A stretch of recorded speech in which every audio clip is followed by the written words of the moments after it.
The day before my daughter's wedding, her fiancé smiled. "You know what would be the perfect gift? You disappearing from our lives forever." So I granted his wish. I sold the house they thought was their wedding gift and left an envelope at every guest's table. What was inside, he'll never forget. Where are you watching from today? Drop your location in the comments below and hit that like and subscribe button. The crystal chandelier cast rainbow prisms across the rehearsal dinner as I watched my daughter Sarah practice her vows. 25 years of life, and she'd never looked more radiant. Her blonde hair was perfectly styled, her blue eyes sparkling with joy that should have warmed my heart. Instead, I felt a cold knot forming in my stomach as Brad, her fiancé, whispered something in her ear that made her giggle and glanced dismissively in my direction. "Mrs. Henderson." Brad approached me with that practiced smile I'd learned to distrust over the past year. "Could I speak with you privately for a moment?" I followed him to the empty library, my heels clicking against the hardwood floors. The room smelled of old books and expensive furniture polish. Brad closed the door behind us, and his smile disappeared like it had been wiped away with a cloth. "Listen, Margaret," he said, dropping the respectful pretense he usually maintained around Sarah. "I think it's time we had an honest conversation about tomorrow." "What about tomorrow?" I asked, though something in his tone made my pulse quicken. Brad straightened his tie, a nervous habit I'd noticed whenever he was about to lie. "Well, you know Sarah and I have been talking about our future, our plans as a married couple." "Of course, that's natural. The thing is," he continued, moving to pour himself a brandy from Robert's collection, "we've decided we want to start fresh. New life, new priorities. Clean slate, if you know what I mean." I didn't, but I sensed I was about to learn. "I'm afraid I don't follow, Brad." He took a long sip and turned to face me fully. "We don't want you in our lives anymore, Margaret. After tomorrow, we think it would be best if you just disappeared. Permanently." The words hung in the air like smoke. I stared at him, certain I'd misheard. "Excuse me? Look, I'll be direct since you seem confused." His voice took on a condescending edge. "Sarah agrees with me that you're too involved in our relationship, too controlling, too present. We want to build our marriage without constant interference from an overbearing mother-in-law." My hands began to shake, but I kept my voice steady. Sarah agreed to this? It was actually her idea. Brad's smile returned, cruel and satisfied. "She's just too polite to tell you herself. But me? I have no problem being honest.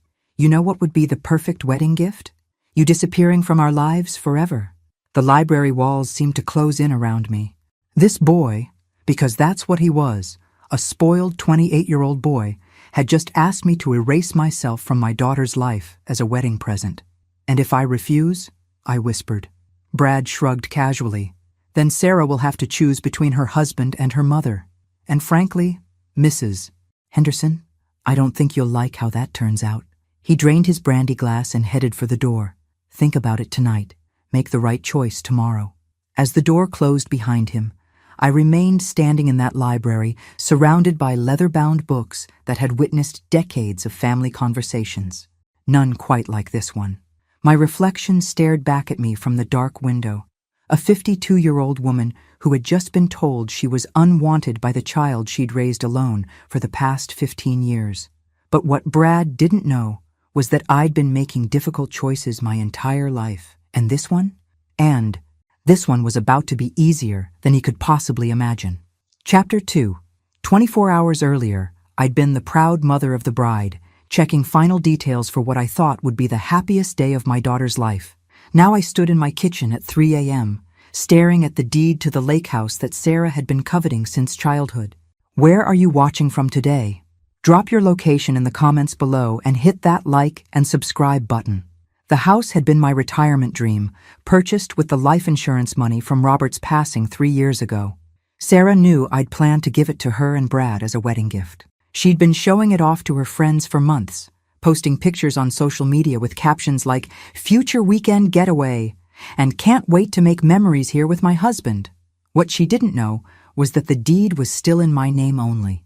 I poured myself a cup of coffee and opened my laptop. If Brad wanted me to disappear, I could arrange that, but I'd do it on my terms. My fingers flew across the keyboard as I composed an email to Janet Morrison, the real estate agent who'd helped me buy the lake house. Janet, I need to list the property immediately. Yes, I know it's unusual timing. Price it to sell fast. I'll explain later. Send. One click, and Brad's perfect wedding gift vanished into cyberspace. Next, I opened my contact list and began making calls. First to the caterer. Helen, it's Margaret Henderson. I need to make a change to tomorrow's reception. I glanced at the clock.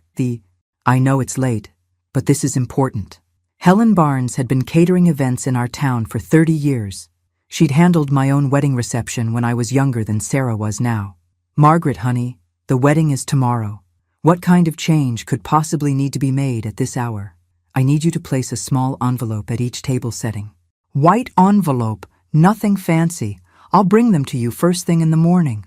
Envelopes? What's in them? I smiled for the first time since Brad's little speech. Wedding favors, Helen. Very personal wedding favors. After hanging up with Helen, I made similar calls to the florist, the photographer, and the string quartet. Each conversation was brief, professional, and completely normal. Nobody questioned the mother of the bride making last-minute adjustments. That was expected behavior after all. By 4 a.m., my phone was buzzing with text messages from the real estate agent. Margaret, I've already had 3 inquiries. The lake house market is hot right now. I can have offers by noon if you're serious about this. I was serious about everything now. The envelope I was preparing for Sarah's table would be different from the others. Hers would contain the real estate listing printout, showing the lake house sold to strangers for cash. The others would contain something much more interesting. I'd spent years listening to Brad's stories at family dinners. Stories he thought made him sound charming and successful. Stories about his business ventures that never quite materialized. Stories about the money his trust fund provided monthly. Stories about his father's law firm, where Brad supposedly worked but never seemed to accomplish much. What Brad didn't realize was that his stories contained enough details for someone with time and motivation to verify them. And for the past 6 months, ever since I'd begun sensing something wasn't right about my future son-in-law, I'd been doing exactly that. The trust fund? Suspended 2 years ago for what his father's lawyer diplomatically called irresponsible spending patterns. The job at Daddy's firm?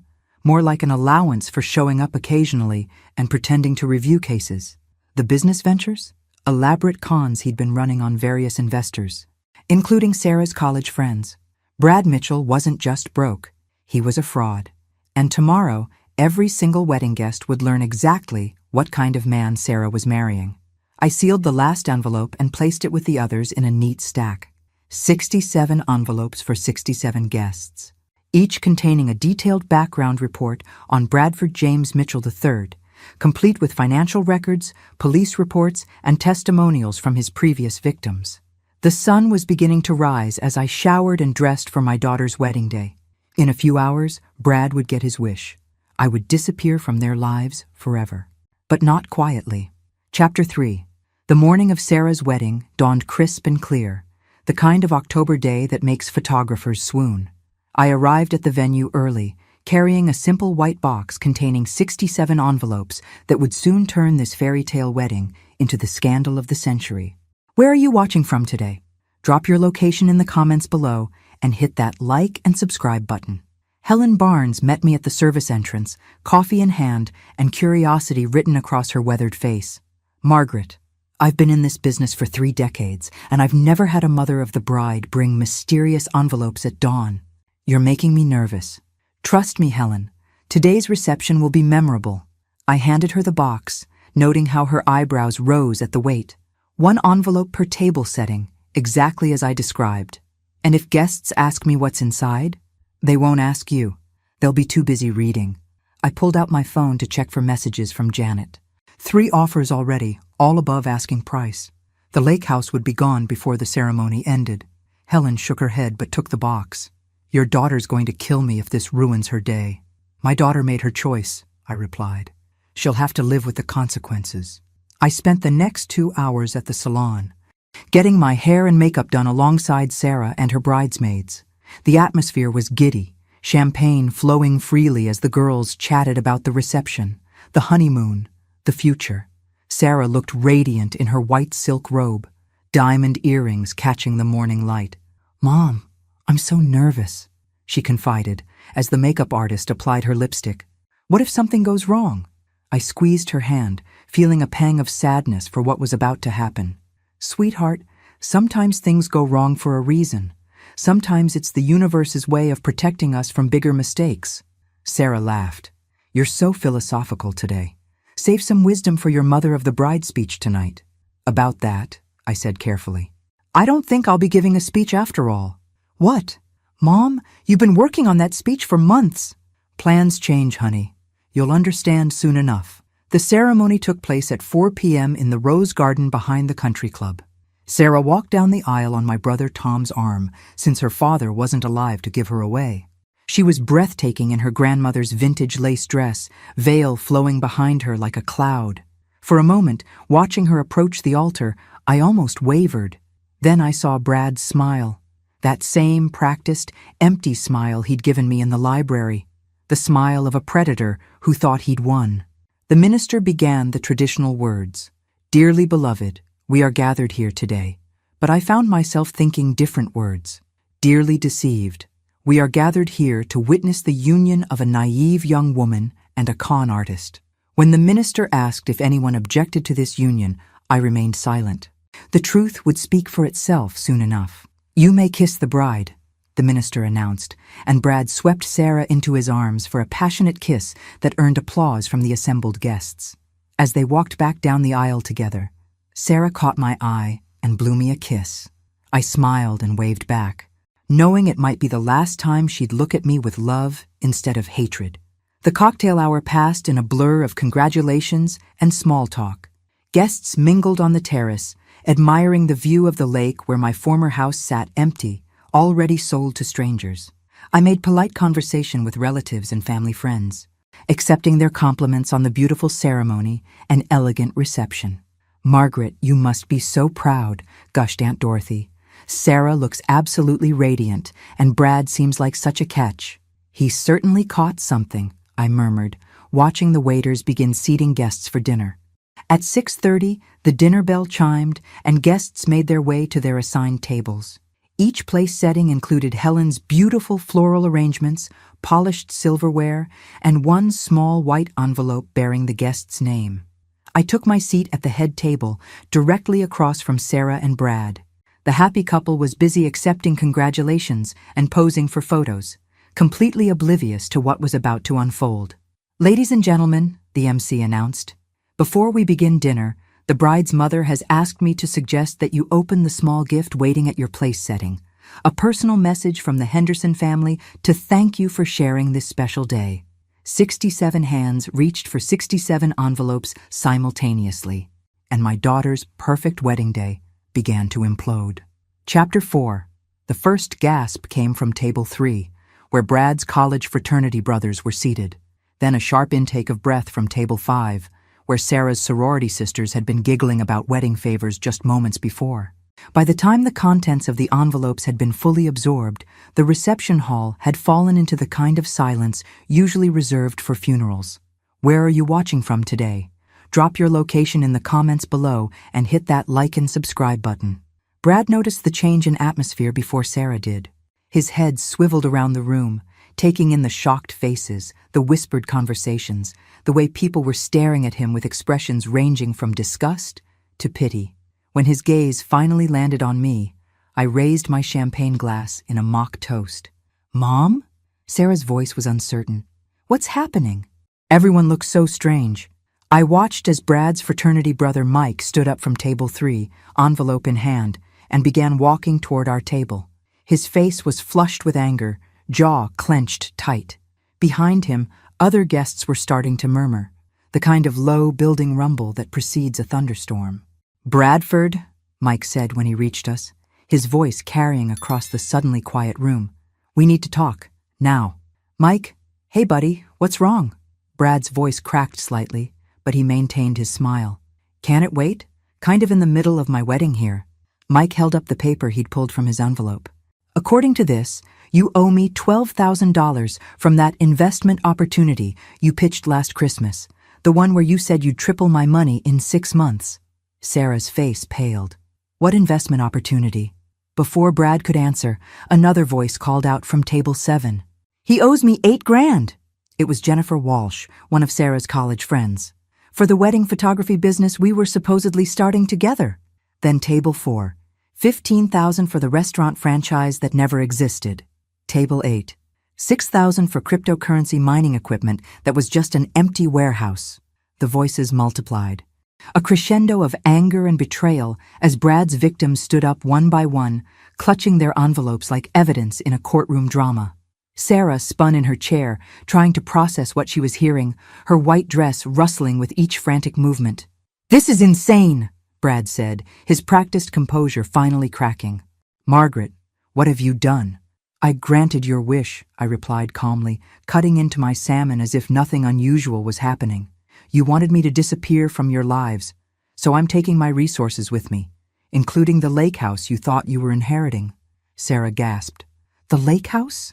Mom, what are you talking about?" I reached into my purse and pulled out a copy of the real estate listing, placing it in front of her. "Sold this morning. Cash offer, above asking price. The new owners take possession Monday." "You sold our wedding gift?" Sarah's voice rose to a near shriek. "How could you do that?" "It was never your wedding gift." "Sweetheart, it was my house, my decision." I turned to face her fully. "Just like it was your decision to ask me to disappear from your life." Confusion flickered across Sarah's features. "I never asked you to disappear." "What are you talking about?" Before I could answer, Brad grabbed Sarah's arm. "We need to leave, now. This is obviously some kind of breakdown, and we don't have to sit here and be humiliated." But Sarah shook him off, her eyes locked on mine.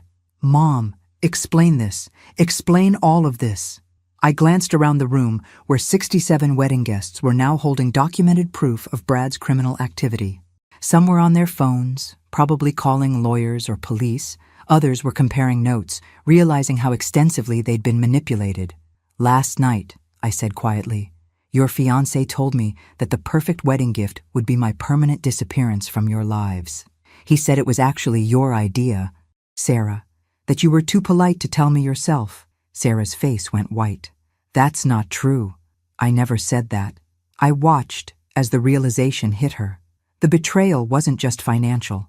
Brad had been playing us against each other, isolating her from the one person who might have protected her from his schemes. "Tell her, Brad," I said. "Tell my daughter exactly what you said to me in the library last night."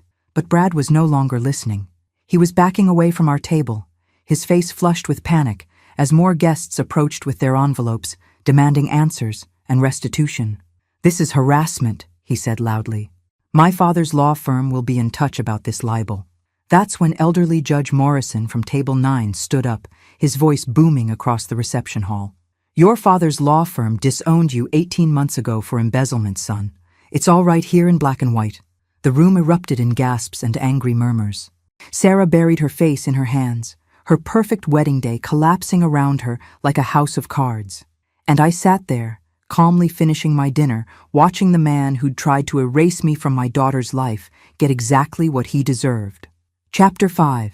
The reception hall looked like a crime scene by 8 p.m. Police had arrived after 3 guests called to report fraud. Wedding cake sat untouched, while investigators took statements, and Sarah's beautiful white dress was stained with tears and mascara.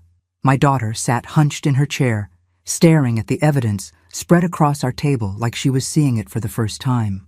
"Where are you watching from today? Drop your location in the comments below and hit that like and subscribe button." "Mrs. Henderson, we'll need to speak with you as well," Detective Morrison said, approaching our table with a notebook in hand. He was Judge Morrison's nephew and had been watching the evening's revelations with professional interest. "Of course, Detective, though I think you'll find I'm more of a witness than a suspect." Sarah finally looked up at me, her eyes red-rimmed and confused. "Mom, how long have you known about this?" I set down my coffee cup and chose my words carefully. "I started having concerns about 6 months ago. Little inconsistencies in Brad's stories, references to business deals that didn't add up. So I did what any mother would do. I investigated." "You investigated my fiancé?" "I protected my daughter." I pulled out a manila folder I'd kept hidden in my purse all evening. 6 months of private investigator reports, financial records, and police documentation. Brad Mitchell isn't just broke, Sarah. He's been running cons since college. Detective Morrison examined the folder contents, his eyebrows rising with each page. This is quite thorough, Mrs. Henderson.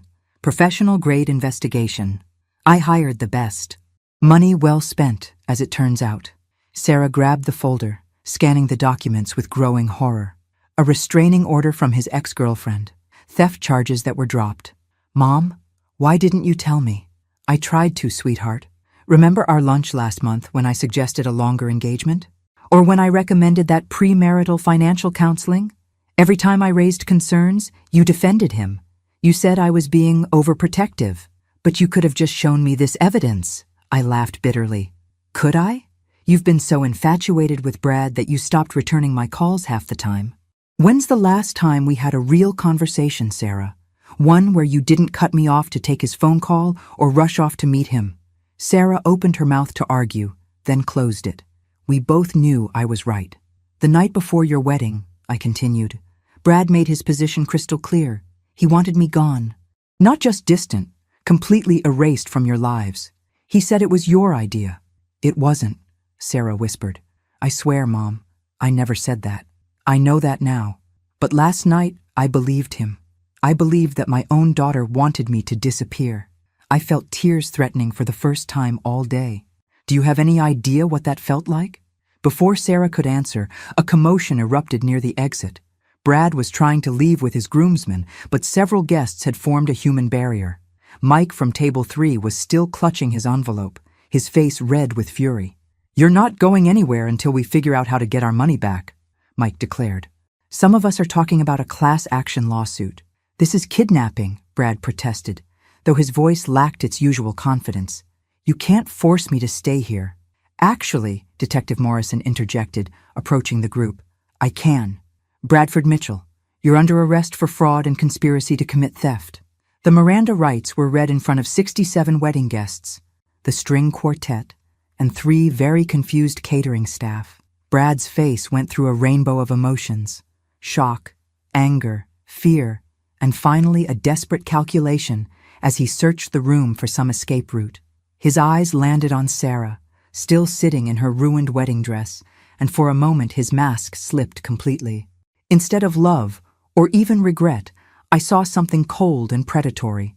This wasn't the face of a man who'd lost the love of his life. This was the face of a con artist whose mark had finally wised up. Sarah, he called out as the handcuffs clicked into place. This is all a misunderstanding. Your mother is obviously having some kind of breakdown. Don't let her poison you against me. Sarah stood up slowly, her hands shaking as she smoothed her wedding dress. When she spoke, her voice was stronger than I'd heard it in months. Brad, did you tell my mother that I wanted her to disappear from our lives? The question hung in the air like a challenge. Brad's lawyer training kicked in, and he opened his mouth to deflect, to spin, to manipulate the situation one last time. But Sarah held up her hand, stopping him. Don't. For once in our relationship, just tell me the truth. Brad looked around the room, calculating odds and possibilities, then apparently decided the truth was his only remaining play. Yes, I said that. But Sarah, you have to understand. She was interfering with our relationship. We needed space to build our marriage without her constant involvement. Constant involvement like paying for this wedding? Like giving us the lake house? Like the monthly checks you asked me to request from her when your trust fund got cut off? The room went silent again. This was news even to me. Brad's face flushed. That was temporary, just until my legal situation with my father got resolved. What legal situation? Sarah's voice was deadly quiet now. Detective Morrison consulted his notes. Your fiancé is being sued by his father's firm for embezzling client funds. The trust fund was frozen pending criminal investigation. Sarah looked from Brad to me to the detective, pieces of a puzzle finally falling into place. So, the money I've been asking my mother for, that was to support you. It was to support us, Brad corrected desperately. Our future together. But Sarah was no longer listening. She was staring at the engagement ring on her finger, a 2-carat diamond that I now realized had probably been purchased with money I'd unknowingly provided. Get him out of here, she said quietly. As Detective Morrison led Brad away, my daughter turned to face me with tears streaming down her cheeks. The reception hall was still full of wedding guests, but for that moment, it felt like we were completely alone. "Mom," she whispered, "I am so sorry." Chapter 6. The cleanup after Sarah's destroyed wedding took 3 hours and involved 2 police cars, 1 very confused wedding planner, and 47 guests demanding to know if they should still expect thank you cards. By 11 p.m., my daughter and I were sitting alone in the empty reception hall, both of us still in our formal wear, sharing a bottle of wine from what should have been her honeymoon champagne collection. Where are you watching from today? Drop your location in the comments below and hit that like and subscribe button. "I can't believe I was so stupid," Sarah said for the dozenth time, staring at her engagement ring like it might spontaneously combust. "All those red flags, and I just ignored them." "You weren't stupid, sweetheart. You were in love, or what you thought was love." I refilled both our glasses, noting how the elegant reception hall looked like a hurricane had blown through it. Brad is good at what he does.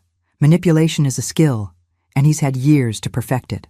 Sarah finally pulled off the engagement ring and set it on the table between us. "How much money did I give him? Through the requests I made to you?" I'd been dreading this question all evening. "Over the past 8 months? About $37,000? Sarah's face crumpled. "Oh God, Mom, I'm so sorry. How can I ever pay you back?" "You don't need to pay me back. That money was spent protecting you, even if neither of us realized it at the time." I reached across the table and took her hand. "But I need you to understand something, Sarah. This isn't just about the money. I know you must hate me for choosing him over you. I don't hate you. I'm disappointed in how easily you let him drive a wedge between us. But I don't hate you." I squeezed her fingers gently. "What concerns me is how you lost yourself in that relationship. The Sarah I raised wouldn't have ignored her instincts the way you did." Sarah was quiet for a long moment, processing this. "When did it start, do you think? When did I stop being me?" I thought about the past 2 years, watching my confident, independent daughter gradually transform into someone who second-guessed every decision, who constantly sought Brad's approval, who had slowly but surely distanced herself from everyone who cared about her. "Remember your promotion at the marketing firm last year, when you got the corner office and the raise?" "Yeah, I was so excited to tell you about it." "And what happened when you told Brad?" Sarah's face darkened as she remembered. "He said I was getting too ambitious, that focusing too much on my career would hurt our relationship. He wanted me to turn down the promotion." "Which you did." "Which I did," she confirmed miserably. "And I told myself it was a compromise. That marriage meant making sacrifices for each other." "But did Brad ever sacrifice anything for you?" Sarah considered this, then shook her head slowly. "No. Every compromise was mine to make. Every adjustment was my responsibility. When I think about it now, God, I don't even recognize the person I became." The janitor appeared to start cleaning up, so we moved our conversation to the parking lot, sitting on the steps outside the country club. The October air was crisp, and Sarah shivered in her sleeveless dress. I draped my shawl around her shoulders, a gesture that reminded me of when she was small and we'd sit outside together looking at stars. "Mom, can I ask you something that might sound strange? After today, I don't think anything would sound strange. Are you happy this happened? I mean, I know today was horrible, but are you relieved that Brad is out of our lives?" I considered the question carefully. "I'm relieved that you're safe from him. I'm sorry that you had to be humiliated in front of everyone you care about to discover the truth. But am I glad he's gone?" "Yes, sweetheart, I am." Sarah nodded thoughtfully. "I think I am too." "Is that terrible? Shouldn't I be heartbroken?" "The fact that you're not heartbroken tells you everything you need to know about what kind of relationship you were really in." We sat in comfortable silence for a while, watching the last of the catering trucks drive away. Tomorrow the country club would host another event, and this night would become just another story in their collection of wedding disasters. "What happens now?" Sarah finally asked. "I mean practically. I gave notice on my apartment because we were supposed to move in together. All my stuff is at his place. I don't even have anywhere to live. You'll come home, of course. Your room is exactly as you left it. Are you sure? After everything I put you through, after choosing him over you so many times?" I turned to look at my daughter fully. Even with smudged makeup and a wrinkled wedding dress, she was beautiful. But more importantly, for the first time in months, she looked like herself again. The uncertainty was gone, replaced by something I hadn't seen in her eyes since Brad entered our lives. Clarity. Sarah, you're my daughter. There is nothing you could do that would make me stop loving you. Nothing you could say that would make me turn my back on you. That's what real love looks like. It doesn't come with conditions or ultimatums. Sarah started crying again, but these tears were different. Not the desperate, panicked tears from earlier, but something softer. Relief, maybe, or recognition. I love you too, Mom, and I promise I will never let anyone come between us again. As I drove us home through the quiet streets of our small town, I found myself thinking about the private investigator I'd hired 6 months ago. His name was David Chen, and he'd done thorough professional work documenting Brad's criminal activities.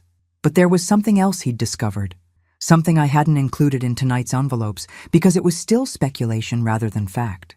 Brad Mitchell wasn't working alone. He had a partner, someone helping him identify and target vulnerable young women from wealthy families. Someone who knew enough about his victims' backgrounds to help him craft the perfect persona for each new conquest. And according to David's preliminary investigation, Brad's next target had already been selected.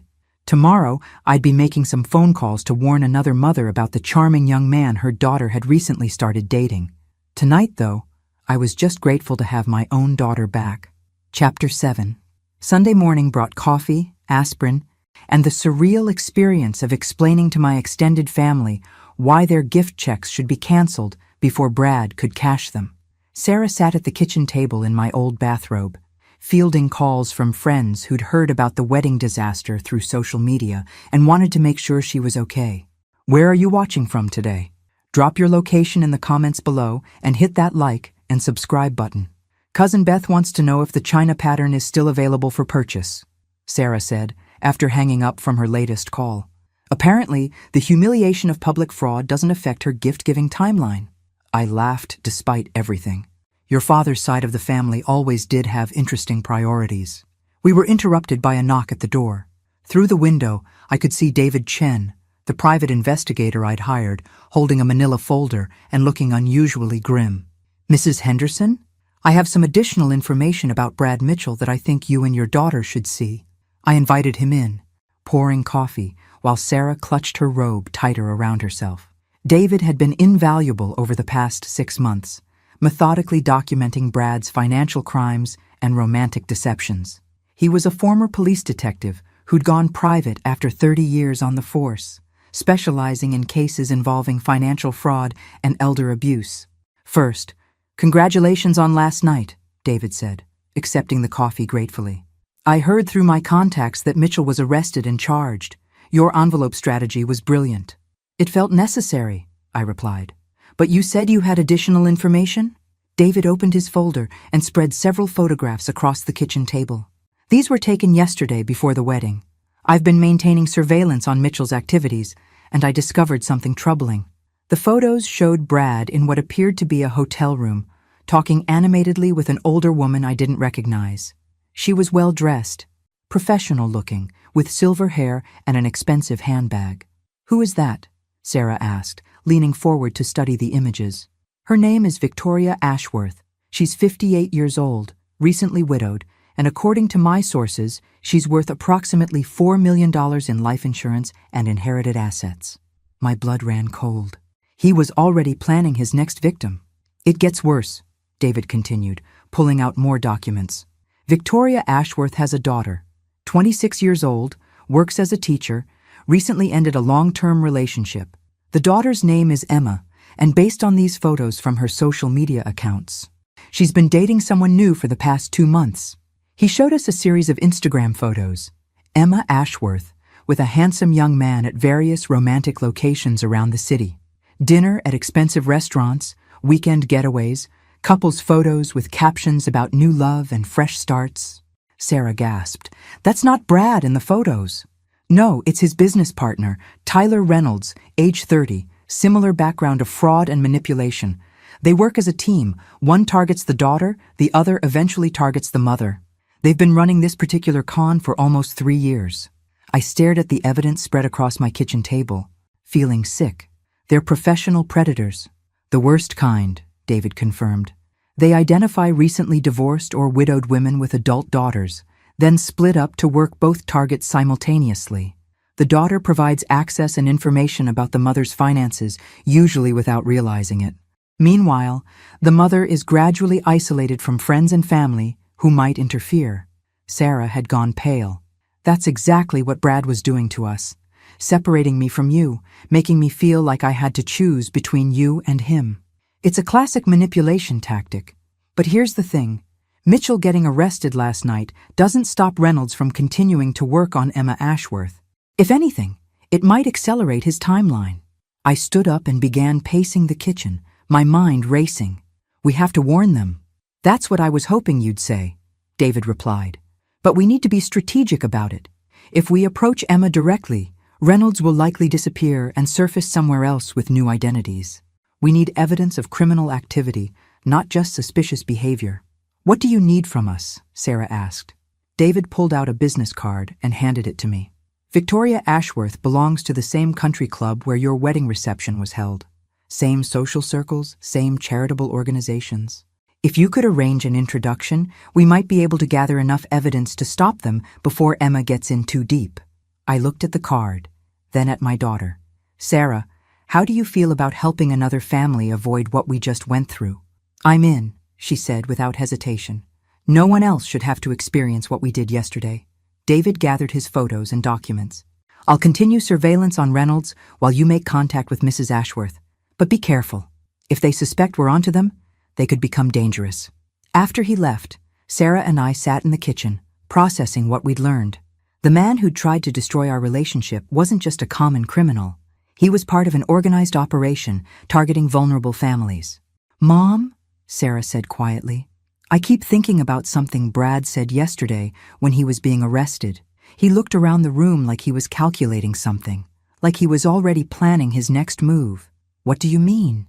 I think he was memorizing faces, guest list, addresses, contact information. Everyone at that wedding is now a potential target for whatever comes next. The realization hit me like ice water. The envelopes I'd used to expose Brad's crimes had also provided him with a detailed map of our family's social network. Every person at that wedding reception was now vulnerable to retaliation or recruitment. I reached for my phone. We need to call Detective Morrison, and then we need to start making some very important phone calls to warn people. As I dialed the detective's number, I found myself thinking about the irony of the situation. 24 hours ago, I'd been a mother trying to protect her daughter from a dangerous man. Now, I was apparently leading a campaign to protect an entire community from a criminal network. But if that's what it took to keep other families safe, then that's exactly what I was going to do. Chapter 8. Monday morning found me in the most unlikely place imaginable, the visitor's room at the county jail, sitting across from Brad Mitchell and trying not to let my disgust show on my face. Detective Morrison had arranged the meeting after I'd explained David Chen's discoveries about the criminal partnership with Tyler Reynolds. Where are you watching from today? Drop your location in the comments below and hit that like and subscribe button. Margaret, Brad said, offering that familiar smile as he settled into the plastic chair. He was wearing an orange jumpsuit instead of his expensive suits, but his confidence remained intact. I have to say, I'm surprised you wanted to see me. I'm full of surprises, I replied, studying his face for any crack in the facade. How are you adjusting to jail food? It's temporary. My lawyer says the charges won't stick. Too much circumstantial evidence, not enough direct proof. Brad leaned forward conspiratorially. Besides, most of those people at your little wedding disaster got their money back. Insurance fraud, you know. They're probably thanking me by now. I kept my expression neutral, though internally I was taking notes. Brad clearly didn't know that David Chen had spent months documenting his crimes with bank records and recorded conversations. The evidence wasn't circumstantial at all. That's interesting, I said. What about Tyler Reynolds? Is he helping with your legal defense? For just a moment, Brad's smile faltered. It was subtle, a slight tightening around his eyes, but it confirmed what I'd suspected. He hadn't expected me to know about his partner. I'm not sure who you mean, he said carefully. Of course you do, Brad. Tall, dark hair, works the daughter while you work the mother? Currently dating Emma Ashworth while you were supposed to be targeting her mother, Victoria? Brad's mask slipped completely. The charming facade disappeared, replaced by something cold and calculating. You've been busy. Margaret, but you're playing a dangerous game. Am I? Because from where I sit, you're the one in the orange jumpsuit. This is temporary, he repeated, but his voice carried an edge now. And when I get out, I'll remember who tried to interfere with my business. I leaned back in my chair, genuinely amused. Are you threatening me, Brad? Because that seems unwise, considering I'm wearing a wire and this conversation is being recorded. Brad's eyes widened, and he instinctively looked around the visitor's room as if searching for hidden cameras. Detective Morrison had indeed wired me for this conversation, hoping Brad would incriminate himself further or provide information about Reynolds' activities. Relax, I said, enjoying his discomfort. I'm not here to trap you into additional charges. I'm here to offer you a deal. What kind of deal? I pulled out a manila folder, similar to the ones I distributed at the wedding reception. Complete information about Tyler Reynolds' operation, his real name, his targets, his methods, his criminal history, everything needed to stop him before he destroys another family. Brad stared at the folder but didn't reach for it. And in exchange for this information, what do you want? I want you to disappear. Brad, permanently. No more cons, no more targeting vulnerable women, no more destroying families for profit. Take whatever plea deal the prosecutor offers, serve your time quietly, and when you get out, find a legitimate way to make a living. And if I refuse? I opened the folder and showed him the first page, a detailed timeline of his criminal activities going back 7 years, including several cases that had never been prosecuted. Then this information goes to every law enforcement agency in the country, along with your photograph and complete criminal profile. You'll never be able to run another con because every potential victim will have been warned about you. Brad studied the documents with growing alarm. Where did you get this? I told you, I'm full of surprises. Professional investigation services can uncover remarkable things when properly motivated. I closed the folder and placed it back in front of me. So what's it going to be, Brad? Cooperation and a chance to start over, or a lifetime of looking over your shoulder? For the first time since I'd met him, Brad Mitchell looked genuinely defeated. The arrogance was gone, replaced by the expression of a man who'd finally encountered an opponent he couldn't manipulate or intimidate. What happens to Tyler if I give you what you want? That's not your concern anymore. Your concern is deciding whether you want to spend the next 20 years in and out of prison, or whether you want to accept responsibility for what you've done and try to build something legitimate with the rest of your life. Brad was silent for a long moment, weighing his options. Finally, he looked up at me with something approaching respect. You're not what I expected, Margaret. Most people would have just walked away after exposing me at the wedding. Most people don't have daughters they're trying to protect. And most people haven't spent 52 years learning that sometimes the only way to deal with bullies is to fight back harder than they expect. All right, he said finally. I'll tell you everything about Tyler's operation, but I want something in addition to the plea deal. What? I want to talk to Sarah. I want to apologize to her properly, not through lawyers or intermediaries. Just 5 minutes to tell her that I'm sorry and that none of this was her fault.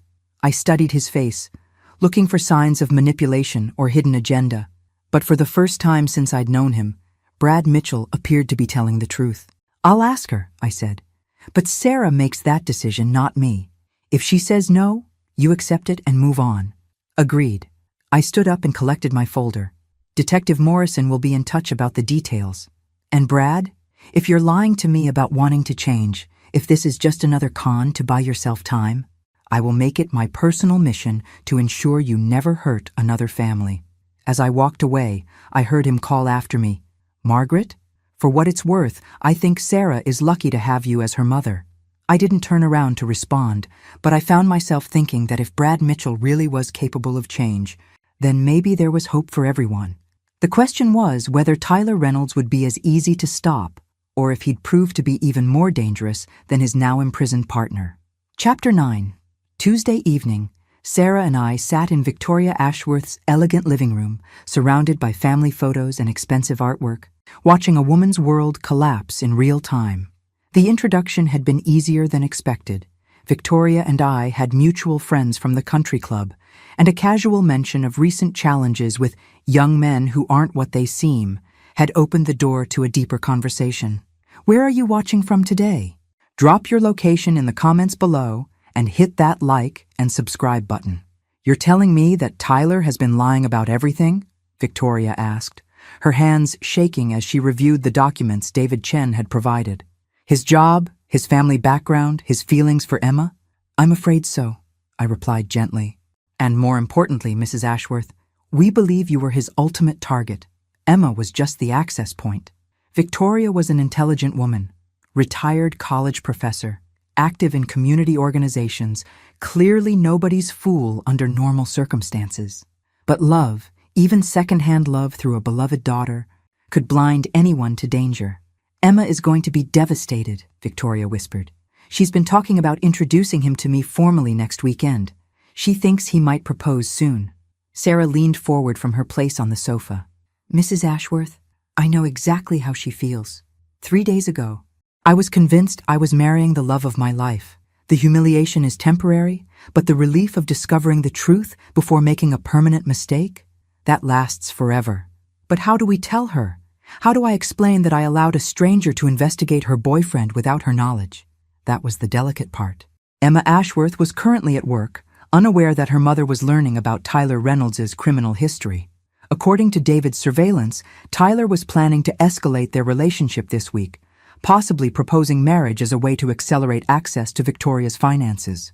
We have a plan, I said carefully, but it requires your cooperation and Emma's presence here tomorrow night. I explained the strategy David Chen had developed. Rather than confronting Emma directly with evidence of Tyler's deception, we would arrange for her to discover the truth herself. Tyler would be invited to dinner at Victoria's house, where hidden cameras would record his responses to carefully crafted questions about his background. When his lies became obvious, Emma would see for herself what kind of man she'd been dating. It feels manipulative, Victoria said. It is manipulative, I agreed. But Tyler Reynolds has been manipulating your daughter for months. Sometimes the only way to expose a manipulator is to use their own tactics against them. Victoria studied the photographs of her daughter with Tyler, their faces bright with apparent happiness. What if Emma chooses to believe him over the evidence? What if she's too attached to let go? Sarah and I exchanged glances. Then you support her while protecting yourself, Sarah said. You can't force someone to see the truth if they're not ready, but you can make sure they can't use you to fund their delusions. We spent the next 2 hours planning the confrontation, going over questions and scenarios, preparing for various ways Tyler might respond when cornered. Victoria proved to be an excellent strategist, suggesting subtle traps that would expose his lies without seeming hostile or suspicious. He told Emma he graduated from Stanford with a business degree, Victoria said, making notes. But he's also claimed to have grown up in Boston. Stanford graduates usually mention their geographic displacement during college. I'll ask him about adjusting to California weather during his school years. Perfect, I said. David will have the recording equipment set up by tomorrow afternoon. Remember, the goal isn't to humiliate Tyler in front of Emma. It's to let her see who he really is. As we prepared to leave, Victoria caught my arm. Margaret, why are you doing this? You don't know us. Your daughter is safe now. Why risk getting involved in our situation? I thought about Brad's final words to me at the jail, about Sarah being lucky to have me as her mother. Because 3 days ago, I was a woman whose daughter had been manipulated into rejecting her family. Today, I'm a mother whose child came home safely. The difference was information, Mrs. Ashworth. The right information at the right time. And you think information will save Emma? I think information gives people choices. What Emma does with those choices is up to her. On the drive home, Sarah was unusually quiet. Finally, she spoke up. Mom, are you sure we're doing the right thing? This feels like we're playing God with people's lives. We're giving Emma the same gift someone gave us, I replied. The truth. What would you want someone to do if they knew your boyfriend was a criminal and you didn't? Sarah considered this. I'd want them to tell me, even if it hurt. Exactly. And after tomorrow night, if Emma chooses to stay with Tyler despite knowing what he is, that's her decision to make. But at least it will be an informed decision. As we pulled into our driveway, my phone buzzed with a text from David Chen. Reynolds just booked flights to Miami for this weekend. 2 tickets, he's planning to run. I showed the message to Sarah, who went pale. He knows something. Someone must have warned him. I thought about Brad sitting in his jail cell, potentially making phone calls to unknown associates. Or someone's getting nervous about their partner's arrest and deciding to cut their losses. Either way, tomorrow's dinner at Victoria Ashworth's house had suddenly become much more urgent. If Tyler Reynolds disappeared with Emma, it could be months before anyone tracked them down. By then, Victoria's fortune could be gone, and Emma could be trapped in an abusive relationship hundreds of miles from home. Change of plans, I said, reaching for my phone to call Victoria. We're moving the dinner to tomorrow night, and we're going to make sure Tyler Reynolds doesn't make it to that airport. As I dialed Victoria's number, I found myself thinking about how much my life had changed since Brad's cruel words 3 days ago. The woman who'd been told to disappear had instead become someone who refused to let other families face the same threats. And tomorrow night, Tyler Reynolds would discover that his luck had finally run out. Chapter 10. Wednesday evening. Victoria Ashworth's dining room looked like the set of a police sting operation disguised as a family dinner. Hidden cameras recorded from 3 angles while Detective Morrison monitored from the kitchen, and David Chen watched from his car parked strategically across the street. Emma had arrived 30 minutes early, nervous about introducing Tyler to her mother, but excited about their future together. Where are you watching from today? Drop your location in the comments below and hit that like and subscribe button. Tyler Reynolds was everything Brad had described. Tall, handsome, charming, with the same practiced smile and confident demeanor that had fooled my daughter for so many months. He brought flowers for Victoria and had clearly researched her interests, making knowledgeable comments about the art collection and asking intelligent questions about her late husband's work. So Tyler, Victoria said as we moved through the appetizer course, Emma tells me you're from Boston originally. That must have been quite an adjustment, moving to California for Stanford. Tyler didn't miss a beat. Actually, the weather was the easy part. Coming from New England winters, California sunshine felt like a gift. The real challenge was the cultural differences. West Coast business practices are much more casual than what I grew up with. Emma smiled proudly at her boyfriend's smooth answer. Victoria and I exchanged glances. Tyler had passed the first test, which meant he was either telling the truth about his background or he was an exceptionally skilled liar. What was your major at Stanford? I asked casually. My late husband always said their business program was top-notch. Finance with a concentration in international markets. I wrote my senior thesis on emerging economies in Southeast Asia. Tyler reached for his wine glass, completely comfortable with the line of questioning. Strike 2. According to David's research, the real Tyler Reynolds had never attended Stanford University. He was maintaining his lies effortlessly, even when given multiple opportunities to come clean. How interesting, Victoria said. My brother teaches economics at Stanford. Professor William Ashworth. You might have had him for one of your courses. For the first time, Tyler hesitated. It was barely perceptible. A slight pause before answering. A quick glance toward the exit. I don't recall the name, but it's a large university. Different departments don't always overlap. Emma jumped in to help. Mom, Tyler graduated 8 years ago. Professor schedules change all the time. But Victoria pressed gently. Oh, William's been there for 25 years. Department head for the last 10. Surely you would have encountered him if you were a finance major. Tyler's smile became forced. You know, I'm starting to feel like I'm being interviewed for something. Is there a reason for all these questions about my college experience? The tension in the room ratcheted up several degrees. Emma looked confused and embarrassed. Victoria maintained her pleasant demeanor, but I could see her hands trembling slightly as she reached for her water glass. I'm just making conversation, Victoria said. Getting to know the man my daughter cares about. Right, Tyler said, but his voice had an edge now. Well, maybe we could talk about something else? Emma mentioned you've been doing some traveling recently. It was a deflection, and a telling one. Tyler was trying to steer the conversation toward Victoria's activities and lifestyle, gathering information about her assets and vulnerabilities. Actually, I said, deciding to accelerate the timeline, I'm more interested in your travel plans. Emma mentioned you're thinking about a romantic getaway this weekend. Tyler's face went carefully blank. We've discussed it. Nothing definite. Miami's lovely this time of year, I continued. Great restaurants, beautiful beaches. Have you been there before? Emma turned to look at Tyler with surprise. Miami? I thought we were talking about Napa Valley for this weekend. Tyler's composure finally cracked. We discussed several options. I may have mentioned Miami as a possibility. When? Emma asked. We've been planning Napa for weeks. You even made restaurant reservations. Plans change, Tyler said curtly. Sometimes opportunities arise that require flexibility. That's when Detective Morrison chose to enter from the kitchen, his badge clearly visible on his belt. Excuse me for interrupting, he said politely. Mr. Reynolds, I wonder if I could have a word with you. Tyler stood up so quickly, his chair nearly fell over.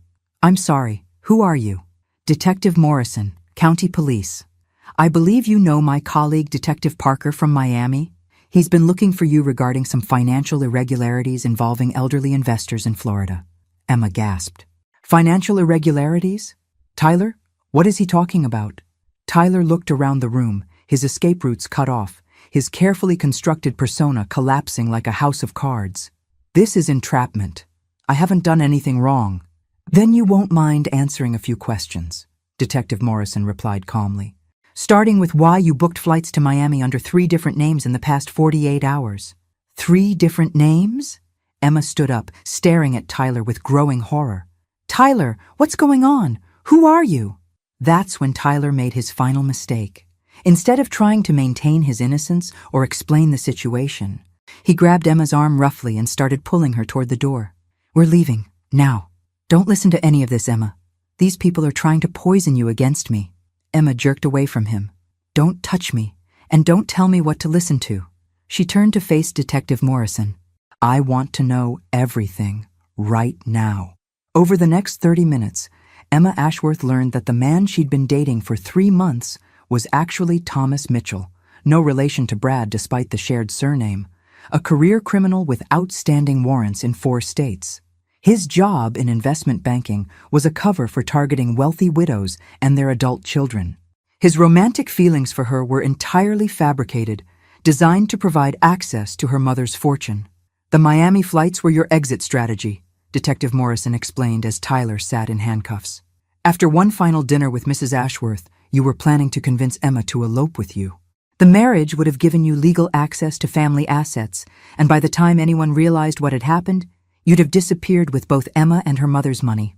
Emma sat in stunned silence, processing the magnitude of her near miss. Victoria held her daughter's hand, both women crying tears of relief and residual fear. Mrs. Henderson, Detective Morrison said, as Tyler was led away, your cooperation has been invaluable. We've connected this case to similar operations in 6 other states. Your investigation may have prevented dozens of families from being victimized. As the police cars drove away and David Chen packed up his surveillance equipment, I found myself sitting in Victoria's living room with 3 other women who just experienced a life-changing revelation. Emma was embarrassed but grateful. Victoria was shaken but relieved. Sarah was proud but thoughtful. Mom, Sarah said as we prepared to leave, I keep thinking about something you said at the jail, about Brad being part of a larger operation. What about it? If Tyler and Brad were partners and they've been running cons in multiple states, how many other women are out there right now believing they're in love with men who are planning to destroy their lives? I looked at Victoria, who was comforting Emma, and thought about all the families who hadn't been lucky enough to have someone investigate their romantic predators. Probably more than we want to imagine. So what do we do about it?